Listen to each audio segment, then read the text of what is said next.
Saya menjadi seorang imam 22 tahun, hidup membiara hampir 30 tahun. Bukan bukan orang yang baik-baik. Saya 2 tahun yang lalu pernah sharing di tempat ini. Saya adalah pribadi seseorang yang hidup dalam luka kepahitan dengan ayah saya. Kepahitan itu kalau tidak pernah diolah akan menjadi apa? Kepahitan lagi. Saya 4 bersaudara, Anda tahu, pernah mendengar. Ayah saya tentara, galak sekali, dan saya anak pertama. Syukur kepada Allah, anak 4 dari 4 ayah ini, 3 anak, nomor 2, 3, 4 pintar.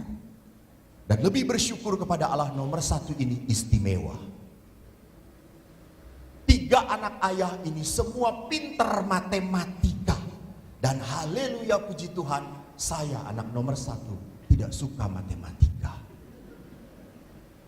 Jadi kalau matematika itu adik saya selalu nomor 1.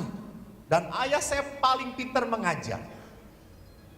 Saya kalau matematika nilai tidak pernah di atas 3. Selalu 3. 1 untuk Tuhan Allah, 1 untuk Allah Putra, 1 untuk Roh Kudus. Kadang-kadang jadi 4, amin. Begitu bodohnya saya.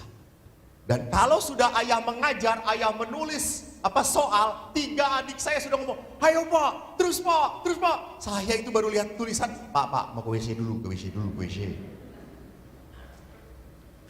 Saya begitu anti dengan matematika. Sampai waktu saya kelas 5 SD, saya ngomong kepada ayah, "Ya, aku mau ulang tahun ya. Tolong dong belikan sepeda. Saya udah bisa naik sepeda ya. Teman-teman udah punya sepeda, aku ingin sepeda ya." Lalu ayah berkata, "Oh, kamu nilai matematika dalam bahasa Jawa. Kowe ya oleh matematika 7 tak tukok kepit. Saya belikan sepeda." Terus saya ngomong dalam bahasa Jawa, "Tekan modar we ra iso aku. Sampai mati pun aku mendapatkan 7, nggak akan mungkin itu. Itu mujizat lebih besar daripada mujizat tanah itu, anggur itu." Lalu bulan kemudian adik saya, itu yang paling menyebalkan dalam hidup saya. Dia tahu bahwa saya minta sepeda, dia datang kepada ayah, "Ayah, bulan depan aku ulang tahun ayah, tolong belikan sepeda ayah." Lalu ayah berkata, "Dek, kamu dapat angka 9, saya belikan sepeda deh." Besoknya dia ngasih 10 matematika. Dan dibelikan sepeda.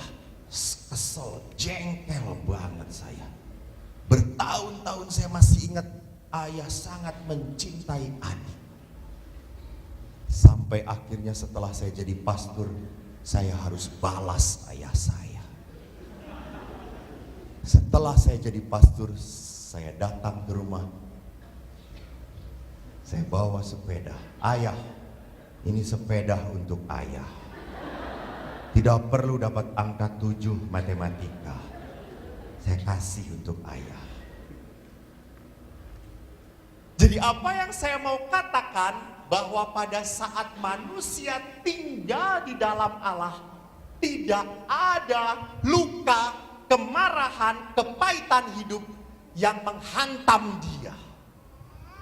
Dia bisa melepaskan itu semua. Blessed.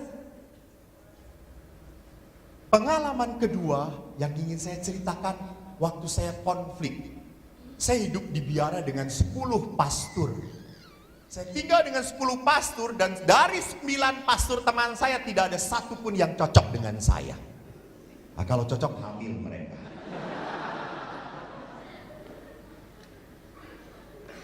Dan yang paling menyebalkan, ada 1 pastor yang membuat saya jengkel. Dia kakak kelas saya. Jengkelnya apa? Dia tuh kalau sudah dikasih tugas, "Kamu tugas di sini." Dan dia selalu mengatakan, "Aduh maaf, saya nggak bisa, sudah ada tugas." "Oh ya sudah, kamu di sini ya." Saya juga nggak bisa, ada tugas." Saya berpikir, uang saku sama, tapi nolak tugas melulu, kata saya itu.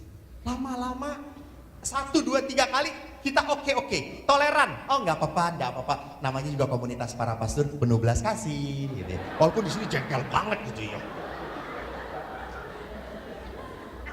Nah, kita komunitas berjubah. Tapi akhirnya lama-lama saya jengkel. Dan akhirnya saya berkata, dia sebetulnya kemana sih? Kalau disuruh tugas nggak bisa. Akhirnya saya ngikutin dia diam-diam. Pakai jaket hitam biar kelihatan pengemis, pakai topi. Tahunya dia pergi main badminton. Kurang ajar sekali. Kita kerja keras, memberi retret, memberi renungan, dia main badminton. Akhirnya saya datangin pimpinan. Menurut kitab suci membunuh itu berdosa atau tidak? Emang kenapa? Gua bunuh itu orang, kata saya. Saya sebelum ke Batak udah keras jadi lebih dari Batak, kata saya. Lama-lama saya jengkel, saya selalu menghindari dia. Di ruang makan, dia duduk sebelah saya. Dan karena saya jengkel, itu bangku saya geserin ke sini. Lu bicara aja dengan pantat gue, gitu ya. Saya ngobrol di sini. Dia ngomong nggak pernah saya warung, saya diemin. Saya jengkel. Tapi itu nyebelinnya, orang yang menjengkelkan biasanya oke-oke saja. Dan merasa, I have no problem gitu ya. Di setiap pagi dia masuk kamar makan, ketemu saya, Hai Eko. Saya cuma diem aja. Saya nggak mau ngejawab. Yang lebih lagi membuat saya sedih, kita berdoa. Kami berdoa setiap hari 3 kali.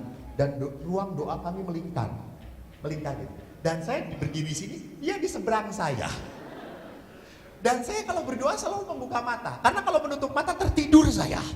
Jadi saya membuka, dan doa selalu ditutup dengan doa Bapa kami. Doa Bapa kami kan menyebalkan sekali toh. Ada kalimat, ampunilah kesalahan kami. Saya rubah, seperti saya pun tidak mengampuni dia, kata saya.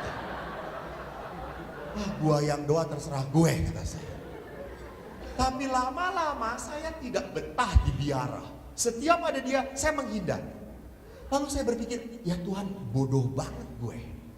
Kenapa saya selalu memberi nasihat kepada umat? Berdoa. Ya sudah, saya berdoa. Kami mempunyai tradisi 9 kali berdoa memohon. Saya berdoa, Tuhan, ubah dia. Kalau perlu, pindah dia. 9 kali saya berdoa. Dan karena doa seorang beriman, yang tidak percaya keluar. Hari ke-9, saudara saya ini tidak berubah. Tapi hari ke-9 terjadi keanehan. Pagi-pagi seperti biasa dia mengatakan, Hai Eko. Tiba-tiba Eko, hai. Oh saya nggak jawab. Lalu tiba-tiba pas duduk di samping di tempat makan juga, saya bangkunya biasanya saya balikin, saya jadi lurus. Dan tiba-tiba saya tanya, gimana badminton kemarin? Oh rame kok. Kenapa gue nanya-nanya badminton sekarang? Yang lebih parah lagi, saya setiap pagi selalu buat kopi hitam. Saya tahu apa kesukaan dia, karena ya kita ngeliat terus tiap hari. Lalu saya buat kopi, saya lihat dia belum buat. Dia tahu saya senang 3-in-1 saset itu. Saya sampai ngomong, Pastor, belum buat kopi ya? Belum kok. Saya buatin, tenang aja, duduk aja, saya buatin. Saya berpikir, ya Tuhan, ada apa ini?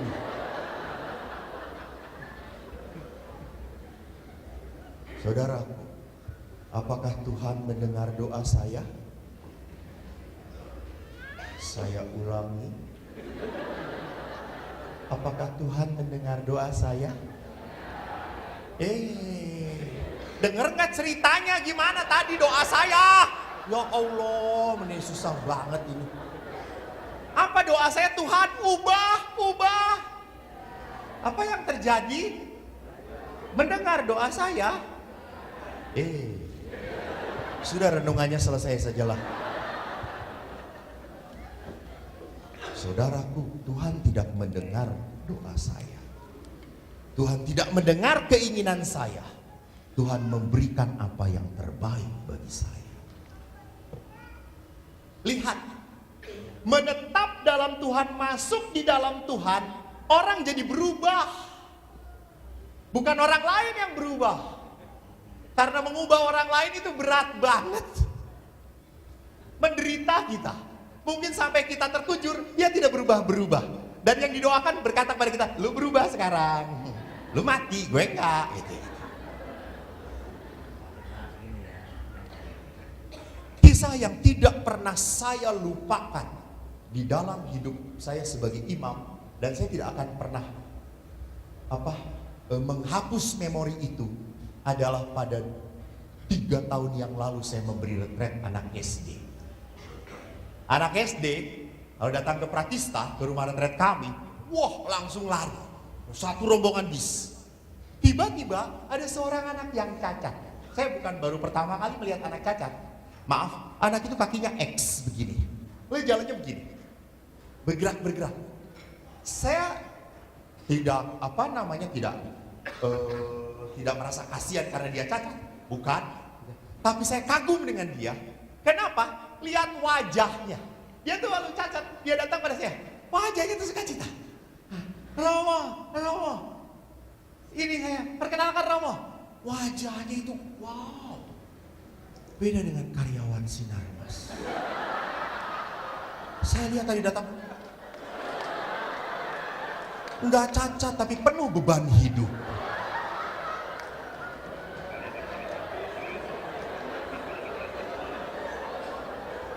Itu hasil modifikasi dari jam 4 pagi sampai 4 sore.